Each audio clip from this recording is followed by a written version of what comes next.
In 2014, the 800-year-old Dunsany estate in County Meath, Ireland, was reeling from decades of relentless agricultural exploitation. Heavy applications of agrochemicals and generations of intensive farming had brought the local ecosystem to the brink of collapse. That was the exact moment the property's owner made a choice that defied all conventional logic. He withdrew 750 acres from beef, lamb, and game production, electing to do absolutely nothing. The initial years appeared catastrophic. Pastures were rapidly overtaken by thistle and ragwort, earning him the scorn of neighbors who quickly labeled him a negligent steward of the earth. Yet, exactly 10 years later, conservationists from Birdwatch Ireland documented the county's first-ever great spotted woodpecker nest. Rare avian species returned in force, alongside long-absent apex predators and dozens of native plants that had vanished from the region entirely. The profound question remains: how did passive observation achieve what generations of heavily funded government initiatives could not? Ireland continuously projects a global image of endless, pristine emerald hills. The physical reality is remarkably different. 70% of the island is dedicated agricultural space, and 90% of that land serves exclusively as livestock pasture. To sustain a human population of 5 million, the country supports a staggering herd of 7 million cattle. 6,000 years ago, dense, unbroken woodland blanketed 80% of the landscape. By 1925, that vital forest canopy had been decimated to a mere 1%, marking the lowest arboreal coverage on the European continent. The great spotted woodpecker was among the final casualties of this ecological decline. The species relies entirely on matured, decaying timber, a critical habitat systematically eradicated by severe 17th and 18th century logging operations. Modern state-sponsored afforestation campaigns offer little genuine remedy. Government subsidies typically fund uniform rows of Sitka spruce, a timber species entirely foreign to the Irish ecosystem. While this satisfies bureaucratic quotas for forest density on paper, the physical reality is a sterile commercial timber operation lacking undergrowth, essential insect life, and the very sanctuary a woodpecker requires. This desolate, highly manicured landscape was the inheritance Randall Plunkett received in 2011. Born in New York and working as a filmmaker in London, his true ambitions lay in directing cinema, not managing a stone fortress constructed in 1180. But upon the passing of his father, the 20th Baron, the aristocratic succession offered absolutely no room for personal preference. The legendary title and 1,600 acres transferred to him instantly. In their final conversations, his father had reminisced about the diverse wildlife that once roamed the estate during his own youth. Otters, barn owls, snipe, corncrakes, peregrine falcons, and red kites. By the time the estate changed hands, every single one of those magnificent creatures had vanished. That nostalgic inventory of loss would ultimately become a precise, biological blueprint of the exact species destined to reclaim those fields within a single decade. By 2014, Plunkett had embraced a vegan lifestyle, realizing that commercial livestock breeding directly contradicted his fundamental personal ethics. He made a decisive call to the estate's accountant, a conversation that remains legendary within the family records. He declared an immediate, permanent cessation of all agricultural operations. When pressed by his financial advisor on an alternative revenue strategy, his response was uncompromising. He would implement a policy of total non-intervention. With that single decree, he removed 750 of his 1,600 acres, nearly half of his ancestral wealth, from commercial production entirely. The subsequent transformation relied on the fundamental biological principle of ecological succession. Opportunistic grasses and pioneering weeds are the first to capture sunlight, creating a shaded microclimate where thorny shrubs like blackthorn, hawthorn, and wild rose can rapidly establish themselves. This dense, unyielding thicket acts as a natural fortress, protecting delicate tree saplings from foraging animals until they push through the canopy. Once the mature trees claim the overhead light, the protective underbrush naturally recedes into the shadows. In this intricate biological sequence, Plunkett's only role was laying down the proverbial scythe. That 2014 directive was absolute. Plunkett evicted the herds, halted the heavy machinery, strictly prohibited logging, and suspended every commercial activity the estate had sustained for 800 years. He sowed no seeds and planted no crops. He simply stepped back and let the earth take the reins. The initial phase resembled a total ecological collapse. Plunkett himself admits the first year was grim, and the second year proved even more visually alarming. Manicured pastures degraded into a chaotic tangle of desiccated stalks and barren earth, providing ample ammunition for local critics who viewed the endeavor as sheer lunacy. The third year brought an even wilder proliferation. Invasive flora surged with unnatural vigor, creating impenetrable walls of stinging nettles and thistles that aggressively suppressed any competing growth. It was not until the fourth year that a subtle transformation began to emerge, though there was no dramatic turning point he could highlight to silence his detractors over the fence line. The local backlash was immediate and intensely personal. He was openly mocked in the press as an eccentric aristocrat deliberately wasting premium soil that had sustained local families for 6 centuries. The fiercest opposition emerged from local sportsmen who had historically enjoyed unrestricted access to the estate, harvesting deer, pheasant, and snipe without oversight or permission. Suddenly, a newly titled landowner had permanently closed their traditional hunting grounds. Facing this aggressive resistance, Plunkett took to patrolling the perimeter himself at daybreak, documenting trespassers and engaging local authorities. He embraced the conflict, enduring slashed tires, hostile online campaigns, and threats of physical assault. Simultaneously, the estate's economic foundation fractured, with livestock and timber revenues completely severed and zero access to compensatory agricultural grants. The entire conservation experiment leaned precariously on leased arable plots, and the independent film production company Plunkett was building within the castle walls. His relentless dawn patrols yielded tangible results far quicker than the ecological restoration itself. Unauthorized incursions plummeted, transforming the estate into an unexpected sanctuary for vulnerable wildlife populations that were actively declining across the rest of the nation. What began as an act of stubborn ideological defiance became the vital catalyst for everything that followed.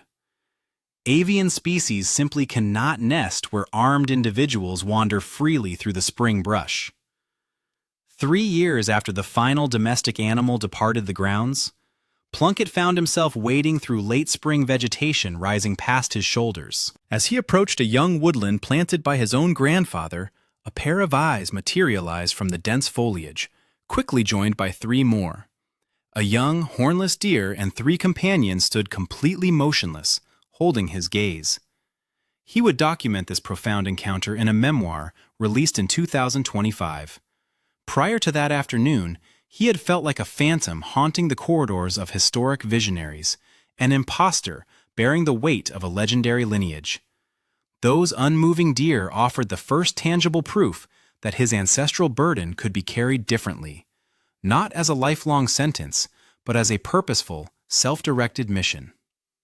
The historic fortress has commanded the River Skern since 1180, originally positioned by Hugh de Lacy to dominate a strategic crossing. 9 centuries later, the very same waterway served as the stage for a monumental ecological discovery. In December 2020, a leading ornithologist from Birdwatch Ireland arrived to verify persistent rumors circulating among local naturalists. Deep within the riparian woodlands, he located a pair of great spotted woodpeckers and officially confirmed an active nesting site. While experts noted this was the first documented presence in County Meath, it merely marked the latest chapter in a broader national resurgence. The species had been quietly reclaiming Irish territory since 2008, starting in Wicklow and pushing steadily westward. Dunsany Estate simply provided the pristine sanctuary required to anchor them in the region, illuminating a massive void on the ecological map. Simultaneously, academic researchers from Trinity College cataloged unprecedented biodiversity, recording 50 distinct butterflies along a mere 200-meter walking transect. And then, an otter materialized along the riverbanks, a creature completely unrecorded during the family's 900-year residency. An elusive animal had independently determined that the waters of Dunsany were finally safe enough to inhabit. Motion-activated cameras concealed throughout the property soon revealed a hidden nocturnal world he had never anticipated. They captured hedgehogs, stoats, and remarkably, the elusive pine marten, one of the rarest fur-bearing mammals on the island. The marten acts as a natural regulator, heavily preying upon the invasive North American gray squirrel that had spent a century decimating native woodland ecosystems. Wherever the marten establishes dominance, the indigenous red squirrel organically rebounds. The apex predator simply dismantles the invasive competition. Plunkett candidly admitted it took him years to even identify the myriad of strange creatures appearing before his lenses. He was discovering avian and insect life never previously recorded in local registries. This passive observation evolved into a rigorous daily discipline. He now traverses the grounds permanently equipped with dual cameras, compiling a meticulous visual archive of the accelerating biodiversity. Moved by the incredible resilience of the ecosystem, Plunkett began actively supporting the recovery. He transformed an obsolete tennis court deep within the grounds into a specialized rehabilitation enclosure. Collaborating with specialized wildlife rescue teams, he facilitated the gradual release of recovering fauna into the wild. He introduced rehabilitated hedgehogs, orphaned foxes, and injured raptors directly into the sanctuary. They were not treated as mere attractions, but as essential biological reinforcements, artificially sustaining the fragile population until the rebounding environment could naturally support them on its own. Yet the fierce defensive campaign Plunkett launched in 2014 merely shifted battlegrounds from the forest floor to bureaucratic boardrooms. State planners recently proposed resurrecting an abandoned railway corridor, drafting a route that cuts directly through the heart of the estate. This trajectory threatens the exact riparian woodlands along the Skern, where the woodpeckers now nest and the elusive otters roam. Should the state mandate proceed, heavy machinery will obliterate a mature, thriving ecosystem that required more than a decade of undisturbed peace to cultivate. And by the cruel mathematics of forestry, no official currently drafting these blueprints will live long enough to see an Irish oak replace what is lost. Plunkett's stance on the proposed infrastructure is totally uncompromising. He has publicly declared his absolute willingness to endure confinement in Mountjoy, Dublin's most infamous penitentiary, to physically obstruct the state's encroachment. The aristocrat who once battled local poachers in the morning mist is now preparing to fight a sweeping bureaucratic mandate that threatens to erase 11 years of meticulous conservation with a single administrative signature. The results of his labor are undeniable. Prior to the project, the compacted soil supported a mere 3 varieties of grass. Today, 23 distinct species flourish. Plunkett humbly credits the local avian population for the spectacular botanical diversity. The transformation extends deep underground. Without the constant crushing weight of commercial herds compacting the earth for decades, the soil has literally learned to breathe again. Earthworms have aerated the ground, creating a highly porous structure. In autumn, the towering summer grasses, reaching up to 2 meters, fold into dense organic layers. During heavy rains, the water is gently absorbed into the decaying matter rather than scouring the bare surface, granting the estate unprecedented resilience against both severe flooding and intense droughts compared to neighboring agricultural plots. To ensure the natural progression, Plunkett and his dedicated team manually introduced 2,500 indigenous trees in a single season. This effort served not as a replacement for wild growth, but as an ecological insurance policy for depleted zones where the natural seed bank had been irreparably exhausted. The positive environmental impact quickly spilled over the property lines. A neighboring commercial farmer reported an inexplicable surge in crop yields. Initially attributing the success to his own agronomic techniques, the farmer eventually realized the bounty was entirely driven by the massive influx of pollinators radiating outward from the Dunsany sanctuary. A thriving ecosystem simply generates a greater volume of life, directly subsidizing the adjacent agricultural efforts, regardless of the chemicals applied there. Furthermore, the local raptor population surged by roughly 40%, acting as the primary enforcers against the invasive gray squirrel, long before the pine marten arrived to finish the job. With pressure applied from the skies and the forest floor simultaneously, the native red squirrel was granted the vital breathing room required to flourish once more. An elite Irish conservation initiative subsequently established 8 specialized apiaries within the estate boundaries. These hives were not designed for commercial honey extraction, but specifically engineered to safeguard the indigenous black bee, a fragile population facing severe genetic dilution from hybrid breeds nationwide. These vital colonies thrive on the spectacular explosion of wildflowers that erupted only after the grazing pressure was eliminated. Operating without regard for human borders, the bees diligently pollinate surrounding commercial fields, magnifying the regional agricultural output, the exact phenomenon that had so pleasantly bewildered his neighbor. By 2020, the estate earned the prestigious distinction of becoming Ireland's inaugural representative in the European Rewilding Network, connecting 61 properties across 27 countries. Yet Plunkett's rigorous methodology deviates sharply from celebrated international models, such as the famous Napa Estate in the United Kingdom. While other programs utilize managed herds of free-ranging herbivores as ecological proxies, and frequently harvest those animals for premium meat markets, Plunkett entirely rejects that compromise. He champions a strictly vegan conservation model. There is no surrogate herd, no commercial harvesting, and zero exploitation of living creatures for any product. Dunsany stands as a profound experiment in pure ecological subtraction. Eliminate the human pressure, step back, and witness what the land can achieve entirely on its own. Not every voice in the environmental sector embraces this extreme passive philosophy. The State Agricultural Authority, Teagasc, has historically championed aggressive afforestation, favoring vast plantations of saplings that quickly satisfy bureaucratic metrics for forest cover, even if the result is a sterile conifer monoculture rather than a thriving wild ecosystem. Plunkett himself is deeply pragmatic about the severe limitations of his own methodology. He openly acknowledges that the initiative's survival rests precariously on 3 pillars: his inherited ancestral infrastructure, independent cinematic revenues, and leased agricultural plots that subsidize the massive financial deficit. If any single pillar fractured, the entire sanctuary would likely have collapsed within 3 years. The shadow of succession also looms heavy over the valley. His daughter, Constance, will inherit the physical earth, but archaic legal structures dictate the aristocratic title will pass to a different lineage. Furthermore, there is absolutely no robust legal mechanism in Irish law designed to permanently protect a rewilded landscape.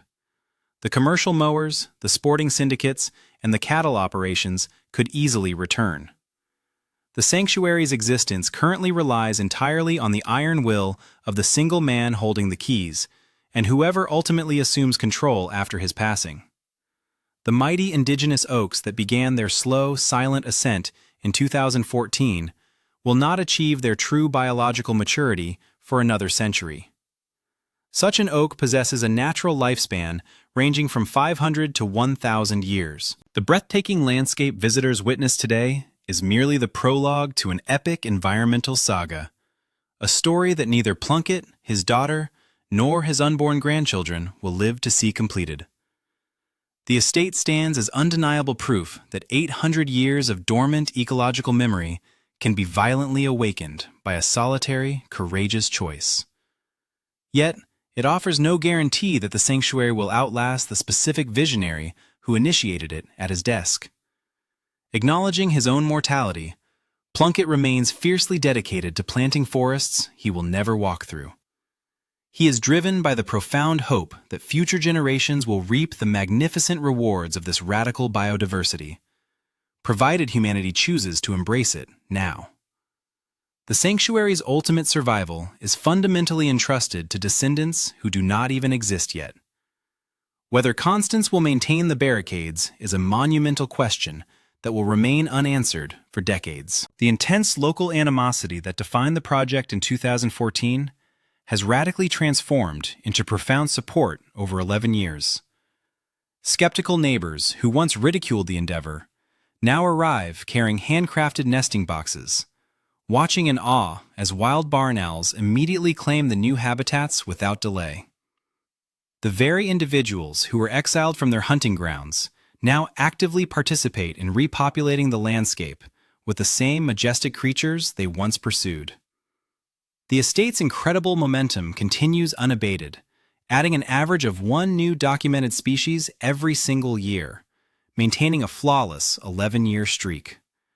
To share this triumph, the sanctuary now operates highly regulated seasonal expeditions during May, parts of August, and the first 2 weeks of September, charging a modest €25 per adult.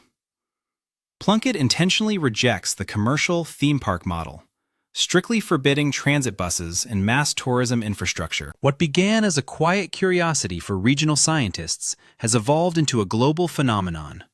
Travelers now cross oceans to stand in a silent field, witnessing the breathtaking majesty of a wild world that resurrected itself the moment humanity finally chose to simply do nothing.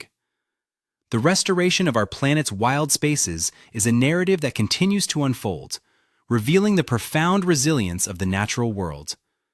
To journey with us into more extraordinary stories of ecological triumph and the delicate balance of our Earth, we invite you to subscribe to the channel.